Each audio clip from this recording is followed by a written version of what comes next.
So this week I have an exciting video for you, reviewing and explaining what is an NFT. Stay tuned.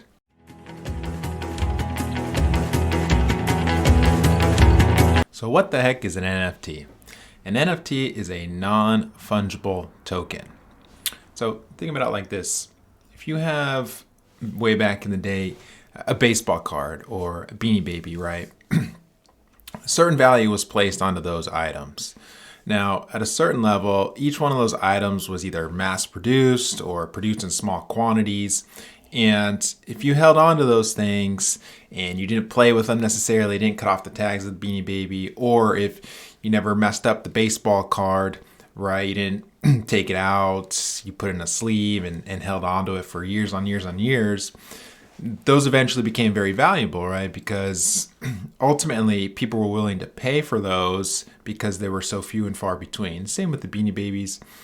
At one point, they were so popular that people were running to the stores to buy them up because they figured that over time they would just continue to rise in value. And ultimately, those kind of fell off the wayside because people just didn't see them as valuable anymore. Similar to baseball cards, there's only a small select few that are worth decent money or of higher values, because at a certain point, if we have enough of them circulating, they just don't become as valuable. Supply and demand. So NFTs are a small version of that, but in electronic form. So when you think of an NFT, you think of something that's in a digital form, whether it's a GIF or a GIF, whether it's a piece of artwork that's saved digitally. So throughout the last year or so, there has been an explosion in these NFTs. And the NFT space is similar to some of those collectors and how art works. Now, an NFT is something that you can pay for, and it's paid for through Bitcoin or through some virtual currency, Ethereum. There's so many out there now that you can't even list them all, but you essentially pay for this NFT through one of the virtual currencies, and you hold that original NFT in all of its glory. So you don't get the rights to reproduce the NFT. So if you have, for example, here I have a list of a couple of NFTs that have sold at crazy amounts. This $69 million for this. I can't even explain what it is. Jack Dorsey's first tweet sold for, I think it was around $2 million.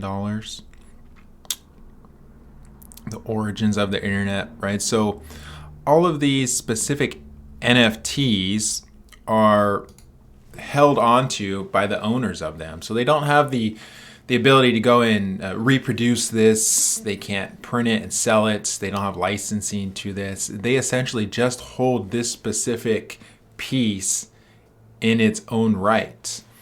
Again, not that they can go off and use, just like for the baseball cards or the Beanie Baby example, they can't just go out and start selling Beanie Babies because they now own, one of the Beanie Babies. You can't go out and do that. You don't have the rights, you don't have the trademark, or you don't have the licensing to go out and do all of that. You just hold that one specific Beanie Baby. And it's similar for the NFT space because you have the right to this one specific NFT. And again, not that you can go out and resell it, but you essentially hold on to it because it becomes your form of art. It becomes your form of value, hopefully, that you hold on to for a very long time. And that's been the explosion of growth in this specific space because it's very much beauty is in the eye of the beholder. The idea that as you view a piece of artwork, what does that look like in your eyes compared to what does it look like in the eyes of someone else? And what are you willing to pay for that? What intrinsic value or just emotional value does it give you? And that is essentially what you are paying for. Again, not that anything has that you can go out and then turn around and hold on to this for 2 or 3 years and it'll go up in value. Who knows what the value will be in the years to come, right? Because it's so similar to some of these other things that we place value on. Not that it has tangible value like a company stock where you can see what the revenue and the profit of that stock are versus the expenses, and we can get some version of evaluation, what we think evaluation is. This is purely subjective. So what the NFT runs off of is the blockchain technology. And if you're not familiar with what the blockchain technology is, it's essentially a bank ledger that is run not by a bank. Right, the idea of a transaction log of money changing from one person to the next, instead of the bank accounting for all of that, it's essentially tracked through this, not like a public database, but through the blockchain database. And so if I say I want to pay $2 million for an NFT and I have $2 million in Bitcoin, I can essentially transfer that money to the holder of the NFT to pay for it. Now, if in that public record it shows that my balance is only $1 million in Bitcoin, then I can't essentially afford it, and that transaction would be canceled or paused because it looks back through my history of transaction and says, no, you never had $2 million of Bitcoin, you only have $1 million. So it becomes a checks and balances through technology. Therefore, the blockchain, right, to ensure that nothing can essentially get out of whack. You can't take more than what you have or pay for something that you don't have, and vice versa. So the NFT world is a record of that same technology, using the blockchain to verify who holds the actual NFT. And so it becomes, a code within the technology framework of, okay, this person holds this Beeple $69 million NFT.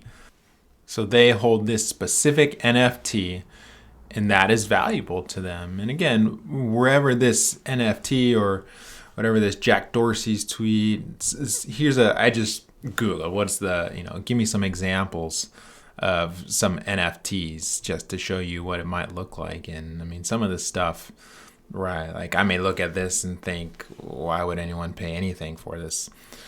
Well, again, beauty is always in the eye of the beholder. So different people are going to pay, different amounts of monies for different things. So what does this mean, and what does this look like going forward?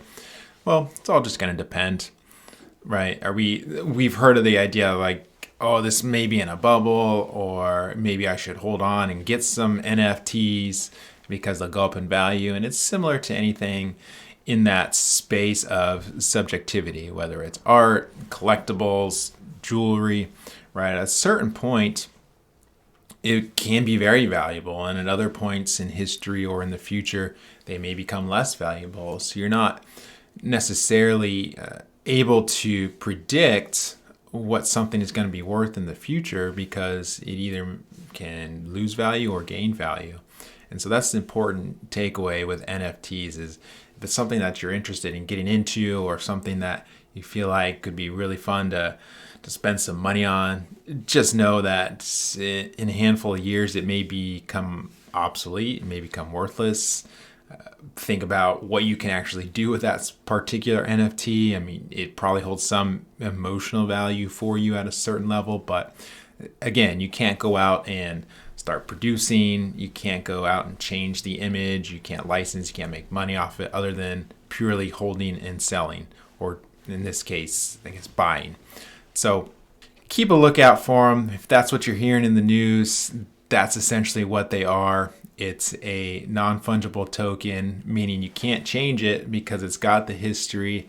It's got all the data behind it to show you where it's changed hands, if it's been manipulated or not. It's all essentially on record.